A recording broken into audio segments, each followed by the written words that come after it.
I'm Akira Jennings, and welcome to the Butler Beat. For 50 years, students have been utilizing Irwin Library for its vast resources and as a study space.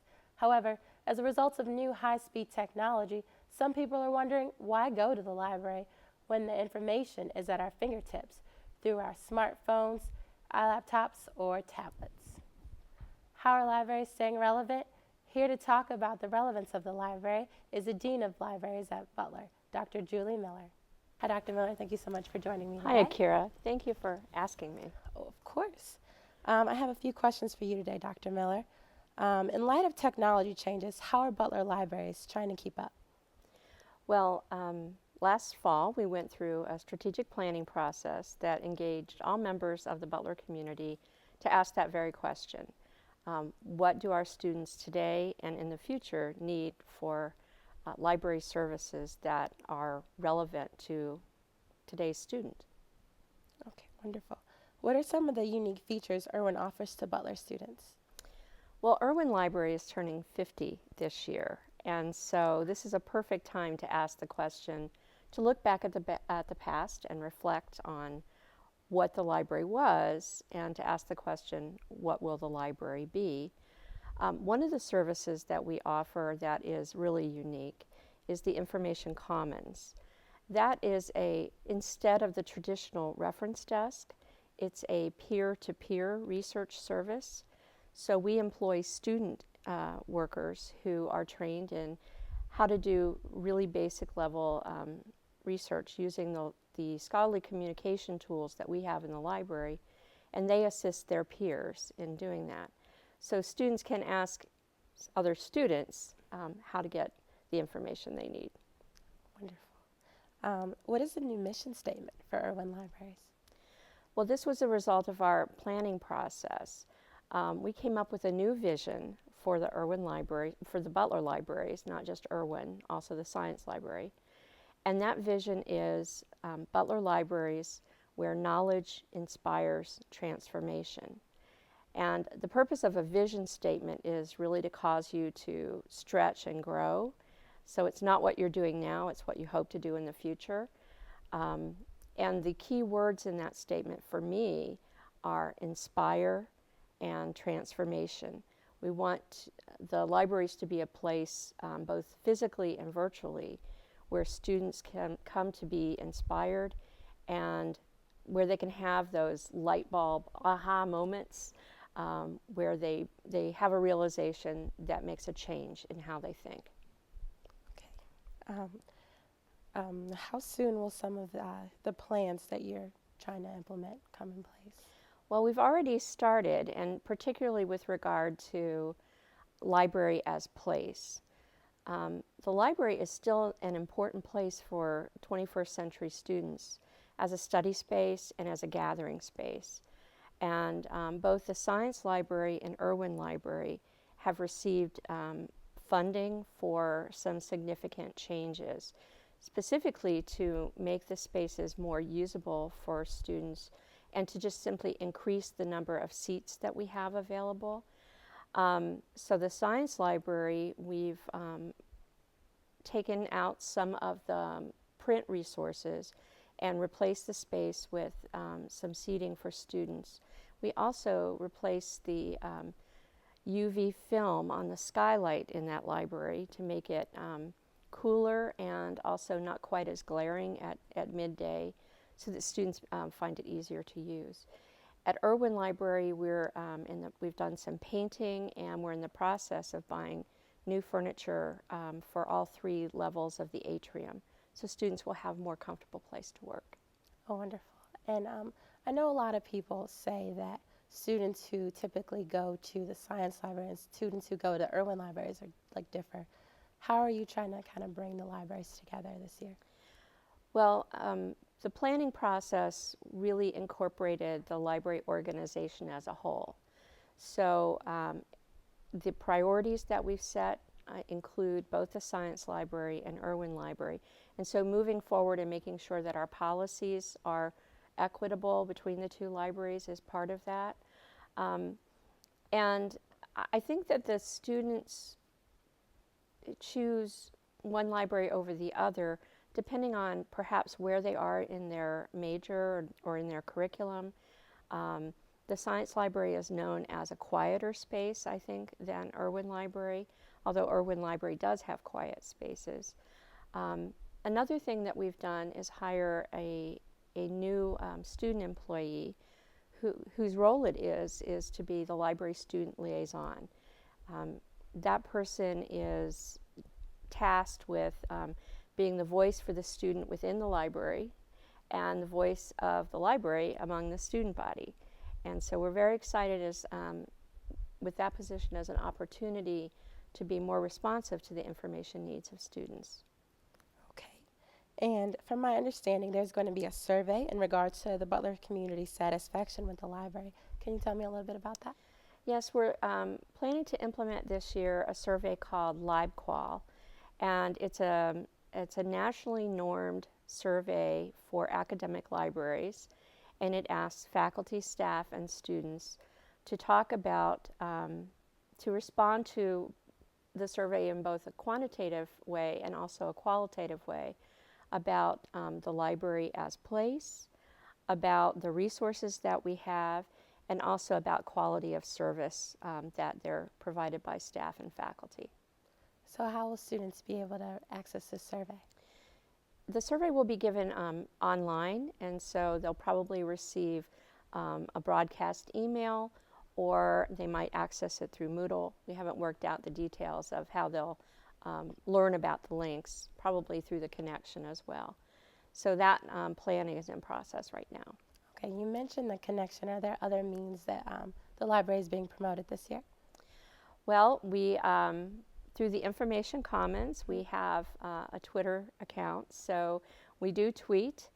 We also have our web page is another great resource for students, and many students use our LibGuides, and they usually find out about those through their classes.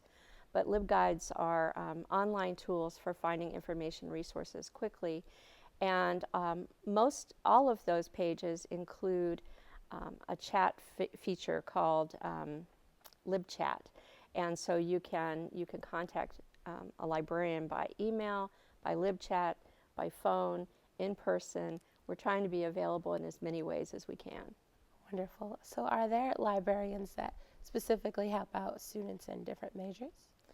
Yes, in fact, every program at Butler has a librarian designated as their liaison, and those librarians, the first point of contact is usually in a classroom, so they partner with faculty to help students learn how to find, evaluate, and use information effectively, particularly not just information that you might find through Google, but information that is scholarly in content. That is, it's been developed by people who have expertise in the field and published through a peer review process.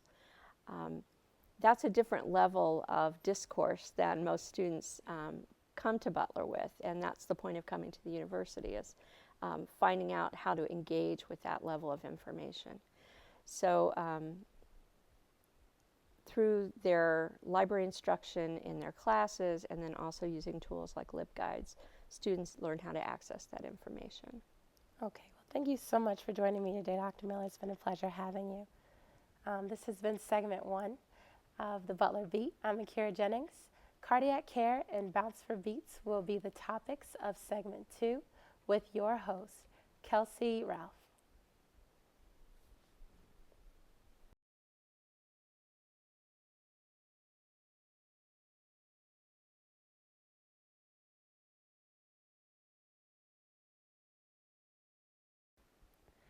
Hello, and welcome back to the Butler Beat.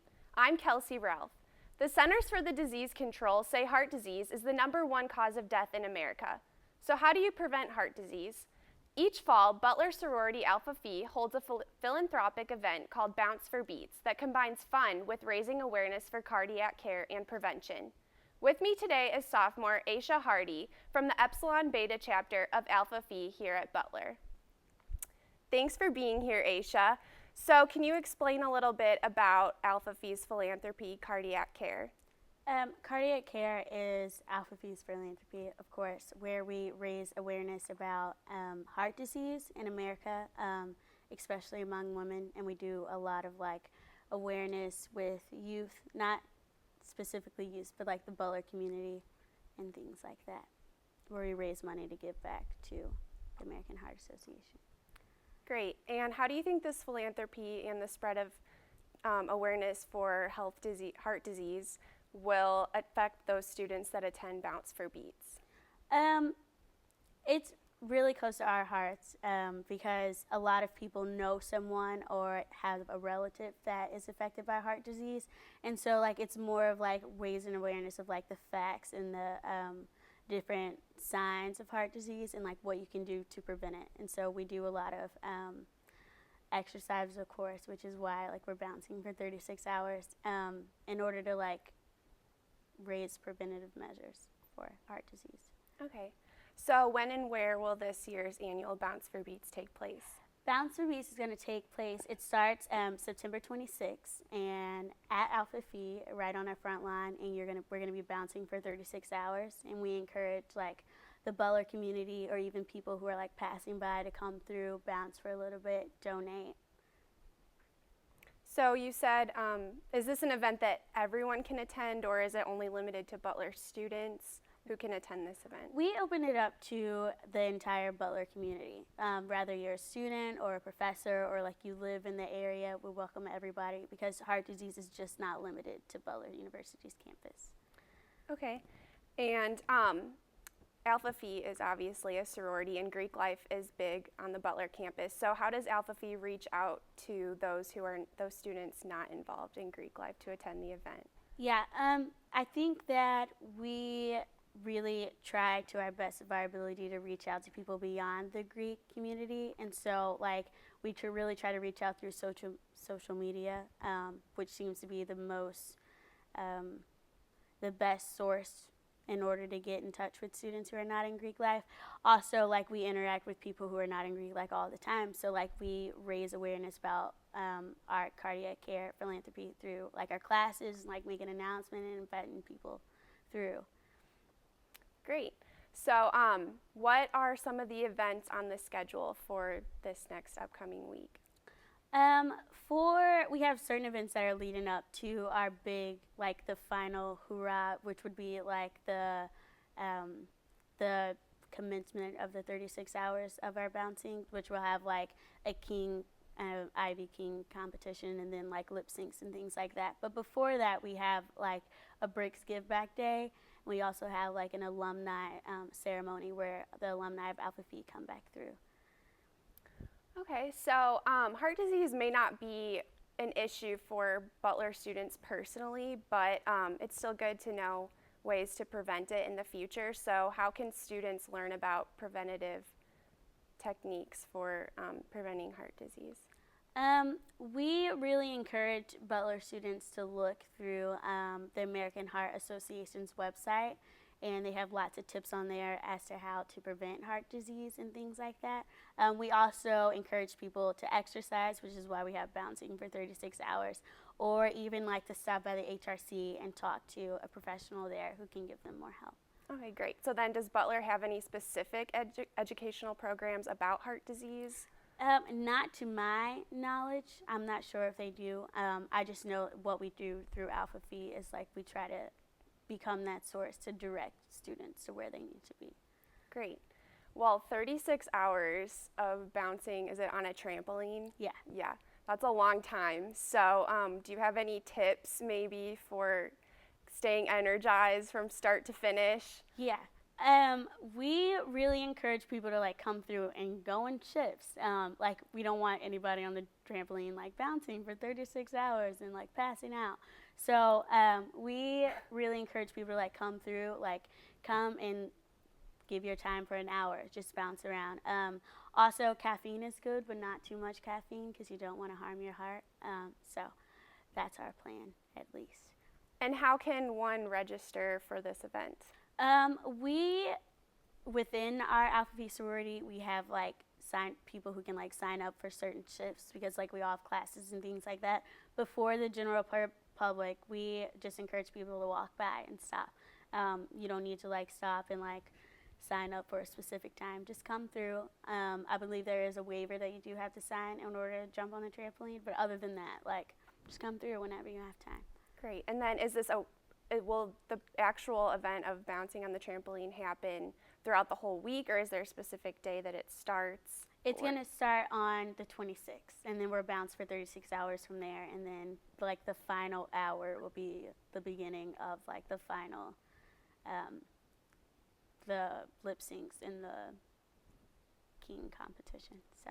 All right, great. Well, do you have a favorite event of Bounce for Beats, or what's your favorite part of the whole week? My favorite part of the whole week, I'm really looking forward to like getting to know my sisters and like having that opportunity for us to grow closer. I mean, there's not much to do at 2 o'clock in the morning when you're bouncing on a trampoline, but get closer to people. So that's my plan. Awesome. And then, so what do you think is the most important thing that someone who attends Bounce for Beats will be able to take away from the event? Our goal here is to raise awareness, and like raising like monetary funds and things like that are important, but more importantly, it's awareness. And so like what we want people to take away is like, these are the steps, these are like the things that can lead to heart disease, and these are the things that I can do to stop it. Like, what can you do as an individual to take care of yourself?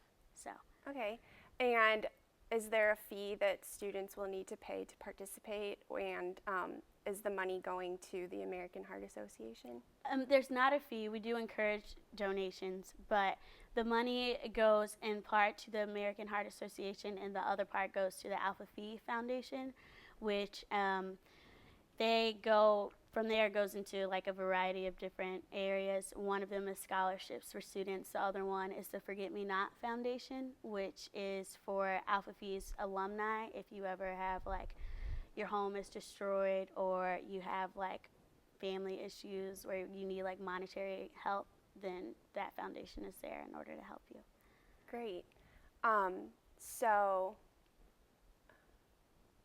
also, you mentioned earlier about a lip sync competition and the King competition. Is that what you said? Can you elaborate a little bit more on that? Each of the Greek houses, with the exception of Ross Hall, all come up with like an choreographed thing where they compete to see who's the best, and then out of each of those residence halls, I guess you could call it, like if we want to include Ross Hall into it, each of those organizations will donate one Ivy Man, or like a person who like tries to raise the most money in order to get back to the foundation, and then they answer a variety of questions, and then they're crowned the Ivy King. Sounds fun. Well, thank you, Aisha, for joining me today. Be sure to attend Alpha Phi's Bounce for Beats this Friday, September 27th, and raise awareness about heart disease. Until next time, Butler, I'm Kelsey Ralph.